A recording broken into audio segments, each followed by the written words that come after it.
ಇವತ್ತಿನ ಸರ್ಕಾರ ತೆಗಿಲಿಕ್ಕೆ ಈ ನಾಯಿ ಮೇಲೆ ಗುಂಡು ಹಾರಿಸಿದ್ದಾನೆ ಕಿಡಿಗೇಡಿಯೊಬ್ಬ. ಬೆಂಗಳೂರಿನ ಜಯನಗರದಲ್ಲಿ ಒಂದು ಘಟನೆ ನಡೆದಿರುವಂತದ್ದು. ನಾಯಿ ಮೇಲೆ 3 ಸುತ್ತು ಗುಂಡು ಹಾರಿಸಿದ್ದಾನೆ ವ್ಯಕ್ತಿಯೋರ್ವ. ನಾಯಿ ಮೇಲೆ ಅದೇನ್ ಸಿಟ್ಟಿತ್ತೋ ಅದೇನ್ ಮಾಡಿತ್ತೋ ಏನೋ ಗೊತ್ತಿಲ್ಲ. ನಾಯಿ 3 ಸುತ್ತು ಗುಂಡು ಹಾರಿಸಿ ಪಾಪಿ ಕೃತ್ಯವನ್ನ ಮೆರೆದಿದ್ದಾನೆ. ಸಾವು ಬದುಕಿನ ನಡುವೆ ನಾಯಿ ನರಳಾಡ್ತಾ ಇದೆ.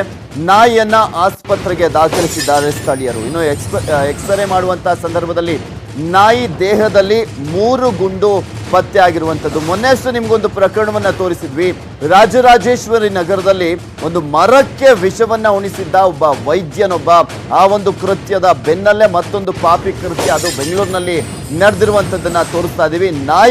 ಆ ನಾಯಿ ಪಾಪ ಪ್ರಾಣಿಗಳಿಗೆ ಅದೇನ್ ಗೊತ್ತಾಗುತ್ತೆ ಅನ್ಬಿಟ್ಟು ಈತ ನಾಯಿ ಮೇಲೆ ಈ ರೀತಿಯಾಗಿ ಒಂದು ಪಾಪಿ ಕೃತ್ಯವನ್ನ ಮಾಡಿದ್ದಾನೋ ಏನೋ ಗೊತ್ತಾಗ್ತಾ ಇಲ್ಲ. 3 ಗುಂಡು ಆ ನಾಯಿಯ ಒಂದು ದೇಹವನ್ನ ಎಕ್ಸ್ರೇ ತೆಗೆದಂತ ಸಂದರ್ಭದಲ್ಲಿ ಗೊತ್ತಾಗಿದೆ. ಸಾವು ಬದುಕಿನ ನಡುವೆ ಆ ನಾಯಿ ಹೋರಾಟವನ್ನು ಮಾಡ್ತಾ ಇದೆ.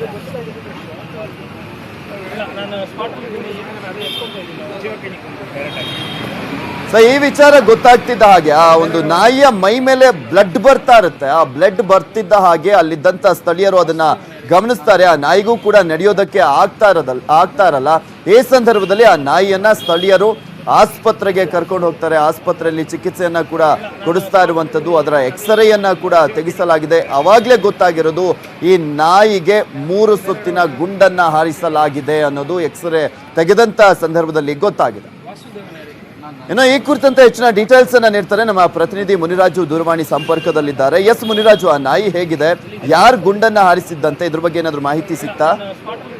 ಇದು ಜಯನಗರದಲ್ಲಿ ಬೆಳಗಿನ ಜಾವ ನಡೆದಿರುವಂತಹ ಘಟನೆ. ಇದು ಏನು ವ್ಯಕ್ತಿಯವರು ಬಂದು 3 ಸುತ್ತು ನಾಯಿ ಮೇಲೆ ಗುಂಡನ್ನ ಹಾರಿಸಿರುವಂತದ್ದು. ಗುಂಡು ಹಾರಿಸಿದ ಪರಿಣಾಮವಾಗಿ ನಾಯಿ ಈಗಾಗಲೇ ಒಂದು ಸಾವು ಬದುಕಿನ ನಡುವೆ ಹೋರಾಟ ಮಾಡ್ತಾ ಇತ್ತು. ಕೂಡಲೇ ಅಲ್ಲಿದ್ದಂತ ಸ್ಥಳೀಯರು ನಾಯಿಯನ್ನ ಜೆಪಿ ನಗರದ ಒಂದು ಪೆಟ್ ಕ್ಲಿನಿಕ್ ನಲ್ಲಿ ದಾಖಲು ಮಾಡಿ ಒಂದು ಚಿಕಿತ್ಸೆಯನ್ನು ಸಹ ಕೊಡಿಸ್ತಿದ್ದಾರೆ. ಮತ್ತೆ ಈಗಾಗಲೇ ನಾಯಿಗೆ ಒಂದು ಶಸ್ತ್ರಚಿಕಿತ್ಸೆ ಮಾಡಿರೋದ್ರಿಂದ ಸ್ವಲ್ಪ ಮಟ್ಟಿಗೆ ಚೇತರಿಕೆ ಸಹ ಕಾಣ್ತಿದೆ ಅಂತ ಹೇಳಿ ಈಗ ವೈದ್ಯರು ತಿಳಿಸಿರುವಂತದ್ದು. ಮತ್ತೆ ಎಕ್ಸ್ರೇಯಲ್ಲಿ ನಾಯಿಯ ದೇಹದಲ್ಲಿ 3 ಗುಂಡುಗಳು ಸಹ ಕಾಣಿಸ್ಕೊಂಡಿದ್ದು. ಆ 3 ಗುಂಡುಗಳನ್ನು ಸಹ ಈಗಾಗಲೇ ಹೊರ ತೆಗೆಯುವಂತ ಪ್ರಯತ್ನವನ್ನ ವೈದ್ಯರು ಮಾಡ್ತಿದ್ದಾರೆ. ಮತ್ತೆ ಈಗಾಗಲೇ ಏನು ಸ್ಥಳಕ್ಕೆ ಪೊಲೀಸರು ಸಹ ಭೇಟಿ ಕೊಟ್ಟಿದ್ದು. ಆ ನಾಯಿ ಮೇಲೆ ಗುಂಡು ಹಾರಿಸಿದಂತ ವ್ಯಕ್ತಿ ಯಾರು ಮತ್ತೆ ಯಾವ ಉದ್ದೇಶಕ್ಕಾಗಿ ಈ ರೀತಿ ಮಾಡಿದ ಅನ್ನೋದ್ರ ಬಗ್ಗೆ ಸಹ ಪೊಲೀಸರು ಒಂದು ತನಿಖೆಯನ್ನು ಸಹ ಮಾಡ್ತಿದ್ದಾರೆ.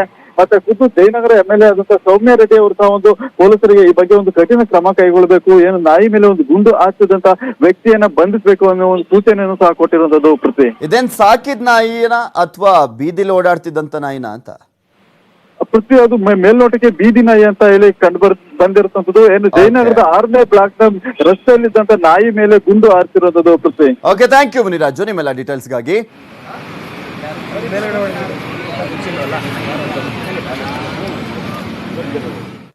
ಹೈದರಾಬಾದ್ನಲ್ಲಿ ಲೋಕಲ್ ಟ್ರೈನ್ ಅಪಘಾತಕ್ಕೆ ಒಳಗಾಗಿದೆ. MMPS ಹಾಗೂ ಕೊಂಗು ಇಂಟರ್ಸಿಟಿ ಎಕ್ಸ್ಪ್ರೆಸ್ ನಡುವೆ ಅಪಘಾತ ನಡೆದಿರುವಂತದ್ದು.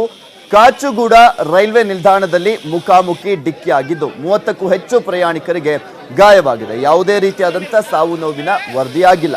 ಎಲ್ಲರನ್ನೂ ಕೂಡ ಆಸ್ಪತ್ರೆಗೆ ರವಾನಿಸಲಾಗಿದೆ. ಅಲ್ಲಿ ಚಿಕಿತ್ಸೆಯನ್ನ ಕೊಡಿಸಲಾಗ್ತಾ ಇದೆ. ಟ್ರೈನ್ ಆಕ್ಸಿಡೆಂಟ್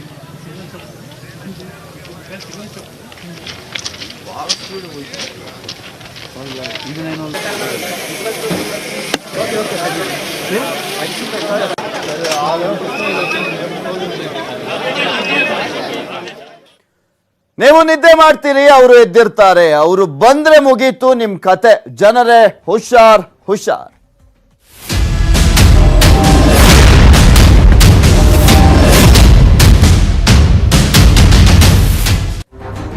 ಬೆಂಗಳೂರಿನಲ್ಲಿ ವಿಚಿತ್ರ ಗ್ಯಾಂಗ್ ಒಂದು ಪತ್ತೆ ಆಗಿರುವಂತದ್ದು. ಈ ಗ್ಯಾಂಗ್ ರಾತ್ರಿ ವೇಳೆ ಕಳ್ಳತನಕ್ಕೆ ಇಳಿತಾ ಇದೆ.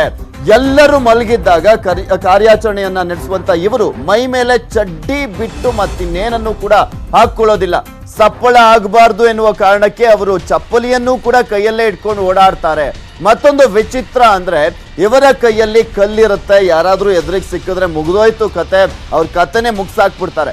ಯಾರಾದ್ರೂ ಹಿಡಿಯೋದಕ್ಕೆ ಮುಂದಾದ್ರೆ ಕಲ್ಲಿನಿಂದ ದಾಳಿ ಮಾಡ್ಲಿಕ್ಕೆ ಈ ರೀತಿಯಾಗಿ ಕಲ್ಲು, ಚಾಕು, ಚೂರಿಯನ್ನ ಇಟ್ಕೊಂಡು ಇವರು ಕಳ್ಳತನ ಮಾಡಾದ್ಮೇಲೆ ಹೊರಗಡೆ ಬರುವಂತ ಸಂದರ್ಭದಲ್ಲಿ ಅಲ್ಲಿನ ಯಾರಾದ್ರೂ ಪ್ರತಿರೋಧವನ್ನ ಹೊಡೆದಂತ ಸಂದರ್ಭದಲ್ಲಿ ಸಾಯಿಸ್ಲಿಕ್ಕೂ ಕೂಡ ಮುಂದಾಗಿದ್ದಾರೆ. ಹತ್ತಿರ ಬಂದ್ರೆ ಚಾಕುವಿನಿಂದ ಇರಿತಾರೆ.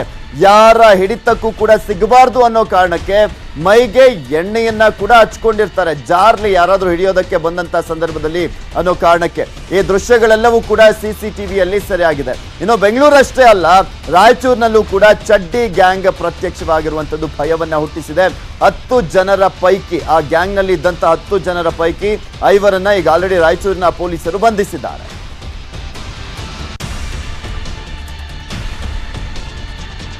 ಸೊ ನಿಮಗೆ ತೋರಿಸ್ತಾ ಇದೀವಿ, ಬೆಂಗಳೂರಿಗರೆ ಎಚ್ಚರ ಎಚ್ಚರ ಅಂತ ನಾವು ಬೆಳಗ್ಗೆನೆ ಹೇಳಿದ್ವಿ. ಬೆಳಗ್ಗೆ 8 ಗಂಟೆಗೆ ಈ ಸುದ್ದಿಯನ್ನ ಬ್ರೇಕ್ ಮಾಡಿದ್ವಿ. ಕಳ್ಳ ನಂಬರ್ 1, 2, 3 ಅವರೆಲ್ಲರೂ ಕೂಡ ಮೈಗೆ ಎಣ್ಣೆಯನ್ನ ಹಚ್ಕೊಂಡಿದ್ದಾರೆ.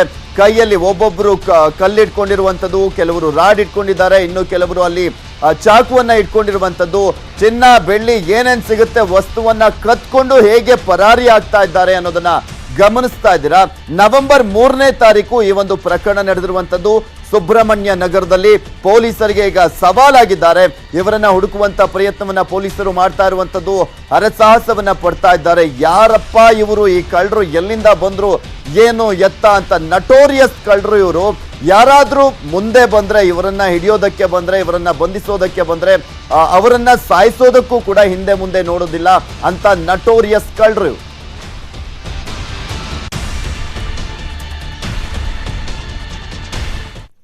ದೆಹಲಿಯಲ್ಲಿ JNU ವಿವಿಯಲ್ಲಿ ಹೈಡ್ರಾಮಾ ಶುರುವಾಗಿದೆ. ಹಾಸ್ಟೆಲ್ ಡ್ರೆಸ್ ಕೋಡ್, ಫೀಸ್ ಹೆಚ್ಚಳ, ಪ್ರತಿಭಟನೆ ವೇಳೆ ಕರ್ಫ್ಯೂ ವಿಧಿಸುವ ಅವಕಾಶ ಕಲ್ಪಿಸುವ ಹಾಸ್ಟೆಲ್ ಮ್ಯಾನ್ಯುವಲ್ ಕರಡು ವಿರೋಧಿಸಿ ಪ್ರತಿಭಟನೆಗೆ ಕರೆಯನ್ನ ನೀಡಲಾಗಿದೆ. ವಿದ್ಯಾರ್ಥಿ ವಿರೋಧಿ ನೀತಿ ಅನುಸರಿಸಲಾಗ್ತಾ ಇದೆ ಅಂತ ವಿದ್ಯಾರ್ಥಿ ಸಂಘಟನೆಗಳು ಪ್ರತಿಭಟನೆಗೆ ಕರೆ ಕೊಟ್ಟಿದ್ವು. ಬೃಹತ್ ಬಂದೋಬಸ್ತನ್ನ ಮಾಡಲಾಗಿದೆ. ಡ್ರಾಫ್ಟ್ ಅನ್ನ ವಿರೋಧಿಸಿ ವಿದ್ಯಾರ್ಥಿಗಳು ಬೃಹತ್ ಹೋರಾಟಕ್ಕೆ ಸಜ್ಜಾಗಿದ್ದಾರೆ. 100 ಸಂಖ್ಯೆಯಲ್ಲಿ ಜಮಾವಣೆ ಆಗಿದ್ದಾರೆ ವಿದ್ಯಾರ್ಥಿಗಳು. ಸರ್ಕಾರದ ವಿರುದ್ಧ ಆಕ್ರೋಶವನ್ನ ಕೂಡ ಹೊರಹಾಕ್ತಾ ಇದ್ದಾರೆ. ದೆಹಲಿಯ AICTE ಆಡಿಟೋರಿಯಂ ಎದುರು ಪ್ರತಿಭಟನೆಯನ್ನ ಮಾಡಲಾಗ್ತಾ ಇದ್ದು, ಜಾರಿಗೆ ತರೋದಕ್ಕೆ ನಿರ್ಧಾರ ಮಾಡಿರುವಂತಹ ಕರಡನ್ನ ವಾಪಸ್ ತೆಗೆದುಕೊಳ್ಳುವ ತನಕ ಪ್ರತಿಭಟನೆ ಹಿಂತೆಗೆದುಕೊಳ್ಳುವುದಿಲ್ಲ ಅಂತ ಹೇಳ್ತಾ ಇದ್ದಾರೆ. ಇವತ್ತು ದೆಹಲಿಯ ಜವಾಹರಲಾಲ್ ನೆಹರು ವಿವಿಯಲ್ಲಿ ಕಾನ್ವೊಕೇಶನ್ ಕಾರ್ಯಕ್ರಮವಿತ್ತು. ಉಪರಾಷ್ಟ್ರಪತಿ ವೆಂಕಯ್ಯ ನಾಯ್ಡು ವಿಶೇಷ ಅತಿಥಿಯಾಗಿ ಭಾಗಿಯಾಗ್ತಾ ಇದ್ದಾರೆ.